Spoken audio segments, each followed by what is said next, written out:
বিয়ের পরে বাপের বাড়ি আসা মানেই সুন্দর একটা লম্বা ঘুম।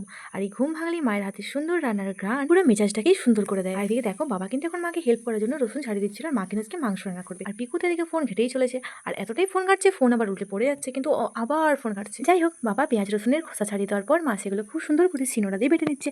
আর আমার মা কিন্তু বাটা মশলা দিয়ে রান্না করে। বাবা কিন্তু এখন মাংসগুলো ভালো করে জল দিয়ে ধুয়ে দিচ্ছিল, আর মা কিন্তু এখন রান্না শুরু করে দিয়েছে। মায়ের কিন্তু এখন ভাতও হয়ে গেছিলো আর দু রকমের ভাজাও হয়ে গেছিল। আর এরপর কিন্তু মা ঝিঙে আলু দিয়ে পোস্ত বানাবে। আর তারপর কিন্তু আমার শাকও ভেজে নিয়েছে। আর দেখো মায়ের পোস্তও হয়ে গেছে। এরপর কিন্তু মা কড়াইতে তেল দিয়ে মাংসটা বসাবে বলে সব প্রস্তুত নিচ্ছিল। আর দেখো প্রচন্ড ধোঁয়া হয়, কিন্তু মাকে অনেকবার ধরে ফু দিতে হচ্ছিল। আর দেখো এখন কিন্তু মা মশলাটা ভাজতে লেগে গেছে। আর এই মশলা ভাজাটা কিন্তু আমার দেখতে খুবই ভালো লাগে। আর জানো তো, আমি পৃথিবীতে যত ভালো রেস্টুরেন্টে খাই না কেন, আমার মায়ের হাতে রান্নার এই স্বাদ কিন্তু আমি কোথাও পাই না। সে মা যেমন করে রান্না করবো না কেন। তবে আমার মা কিন্তু খুব সুন্দর রান্না করে, তোমরা দেখতেই পাচ্ছ রান্নাটা কি সুন্দর একটা কালার এসেছে। আর জানো তো, বাটা মশলা দিয়ে রান্না করলে কিন্তু সেই রান্নার টেস্ট আরো বেশি ভালো হয়। আর দেখো এখন কিন্তু মা মাংসগুলো কড়াইতে দিয়ে দিয়েছে। আর তারপর কিন্তু মা ঢাকাও দিয়ে দিয়েছিল।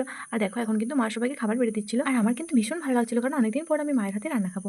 আর দেখো এখন কিন্তু আমরা খেতেও বসে পড়েছিলাম সবাই মিলে। কিন্তু আমার পিকু বেটা খেতেই চাইছিল না, কারণ ও কিন্তু একটা তরকারি দিয়েও ভাত খাবে না, ও শুধু কুরকুরি দিয়ে ভাত খাবে।